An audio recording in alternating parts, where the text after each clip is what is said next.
야고보서 4장 13절에서 17절까지의 말씀. 들으라, 너희 중에 말하기를 오늘이나 내일이나 우리가 어떤 도시에 가서 거기서 1년을 머물며 장사하여 이익을 보리라 하는 자들아, 내일 일을 너희가 알지 못하는도다. 너희 생명이 무엇이냐? 너희는 잠깐 보이다가 없어지는 안개니라. 너희가 도리어 말하기를 주의 뜻이면 우리가 살기도 하고 이것이나 저것을 하리라 할 것이거늘, 이제도 너희가 허탄한 자랑을 하니 그러한 자랑은 다 악한 것이라. 그러므로 사람이 선을 행할 줄 알고도 행하지 아니하면 죄니라. 아멘. 오늘 제목은 좋은 계획입니다. 우리들은 저마다 여러 가지 계획을 세웁니다. 학생들은 대학에 갈 계획, 청년들은 취업을 할 계획, 또 결혼 계획, 결혼하고 나면 자녀 양육의 문제를 놓고 계획합니다. 그리고 노후를 준비하며 계획합니다. 또 일상적인 구체적인 계획도 세워 나갑니다. 이사 계획, 사업 계획, 저축 계획, 오늘 하루에 대한 계획, 심지어 농사 지을 계획까지 모든 일에 계획이 다 있습니다. 우리는 앞날에 대하여 계획을 잘 세워야 하고 또 그것을 잘 이루어 가야 됩니다. 그런데 오늘 본문에 보면 하나님께서 인생의 계획을 잘 세운 성도들에게 책망을 하시는 것을 볼 수 있습니다. 13절에 보면 들으라, 너희 중에 말하기를 오늘이나 내일이나 우리가 어떤 도시에 가서 거기서 1년을 머물며 장사하여 이익을 보리라 하는 자들아. 여기 13절에 들으라 라고 하는 이 말씀은 책망하는 뜻입니다. 마치 자녀가 실수하면 부모가 자녀를 훈계할 때 야, 똑바로 들어 라고 하는 것처럼 지금 책망하시는 말씀입니다. 지금 인생의 계획을 잘 세웠거든요. 어떤 도시에 가서 거기서 1년을 장사하고 이익을 내야겠다. 돈을 벌어야겠다. 아주 구체적인 계획을 세웠거든요. 그런데 하나님은 책망하십니다. 그 이유가 무엇일까요? 그 계획 속에 하나님이 없기 때문입니다. 우리의 계획 속에 하나님이 안 계시면 말짱 꽝입니다. 그 이유가 무엇일까요? 14절에 기록되어 있는데 내일 일을 너희가 알지 못하는도다. 너희 생명이 무엇이냐? 너희가 잠깐 보이다가 없어지는 안개니라. 우리는 한치 앞을 내다볼 수 없는 내일 일을 알지 못하는 연약한 존재이기 때문이라는 거죠. 그래서 우리가 아무리 좋은 계획, 인생이 대박 날 것 같은 계획을 가지고 있고 그 계획을 이루기 위해 굳은 열정, 의지가 있다고 할지라도 하나님 없는 계획이라면 그것은 다 안개 같은 것이라는 거죠.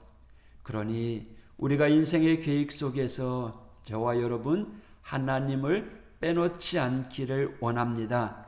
계획은 세워야 합니다. 그런데 그 계획 속에 하나님이 계셔야 합니다. 무엇을 하든지 먹든지 마시든지 일을 하든지 그 계획 속에 하나님의 영광이 있어야 된다는 거죠. 하나님이 기뻐하는 일들을 세워가야 된다라는 거죠. 이사 계획을 하거나 이사를 하게 됐는데 그곳에 신앙생활을 제대로 할 수 있는지 어려움은 없는지 따져봐야 된다라는 거죠. 자녀와 손주들 미래를 위한 계획을 세웠다면 대학에 가고 취업을 하고 가정을 이루는 그 계획 가운데 어떻게 하면 신앙생활을 잘 할 수 있을 것인지 그것을 가르쳐주는 부모가 되어야 된다는 거죠. 그러한 계획이 하나님이 기뻐하는 계획이고 하나님 도움 가운데 그 계획을 이루어 나갈 수 있다라는 거죠.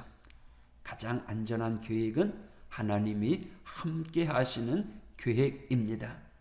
우리의 인생 우리 뜻대로 안 되는 이유가 무엇입니까? 우리가 너무나 잘 알잖아요. 잠언 16장 9절 사람이 마음으로 자기의 길을 계획할지라도 그의 걸음을 인도하시는 이는 여호와시니라. 우리가 계획할지라도 우리 인생의 걸음을 인도해 주시는 분은 하나님이라는 거예요. 그래서 여러분 우리의 인생의 계획을 세울 때 하나님을 빼놓지 마세요. 하나님을 배제하지 마세요. 하나님께 기도하고 하나님을 고려하고 정말 이 일이 하나님이 기뻐하는 일인가를 늘 염두에 두어야 한다는 겁니다. 그것이 가장 안전한 계획이고 가장 형통한 계획입니다. 우리는 아주 작은 계획 하나라도 하나님 안에서 세워지는 그 계획으로 겸손하고 튼튼한 신앙의 사람이 되어야 할 줄 믿습니다. 그리고 또 하나님께서 책망하시는 부분이 있는데요. 바로 허탄한 자랑을 하는 것입니다. 16절 이제도 너희가 허탄한 자랑을 하니 그러한 자랑은 다 악한 것이니라. 허탄한 자랑을 원어적인 의미로 보면 교만한 마음으로 허풍을 떠는 것이란 의미를 가지고 있습니다. 자기 인생의 계획을 말할 때 마치 자신의 힘으로 다 이룰 수 있는 것처럼 말하는 것을 의미합니다. 그렇습니다. 우리 하나님께서는요, 우리가 허탄한 자랑하는 것을 싫어하십니다. 우리 힘으로 무언가를 할 수 있다고 말하고 생각하는 것을 원치 않으세요. 왜냐하면 그 모든 일들이 하나님 보시기에 교만함이거든요. 우리는 그 어떤 일도 우리 마음과 생각대로 할 수 없는 연약한 존재입니다. 그래서 마태복음 5장에 보면 주님께서 우리들에게 맹세하지 말라고 하시면서 너희는 내 머리 한 토록도 희고 검게 할 수 없다라고 말씀하시지 않습니까? 우리의 앞날에 대하여 마치 내 힘으로 다 할 수 있는 것처럼 내 인생 살아갈 수 있는 것처럼 그렇게 말하고 맹세하는 것은 하나님 보시기에 교만이라는 겁니다.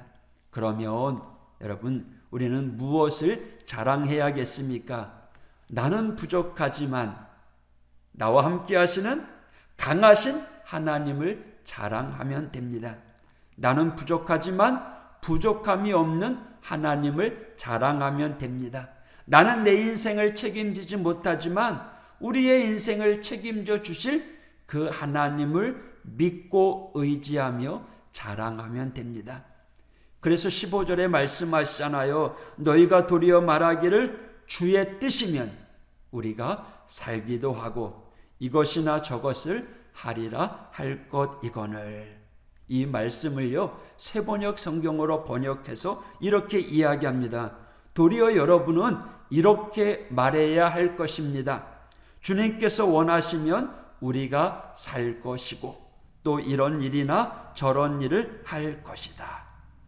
우리가요 나의 힘으로 무언가를 할 수 있는 것처럼 허탄한 자랑을 하는 사람이 아니라 나는 부족하지만 우리 주님께서 허락하시면 이루어질 것입니다.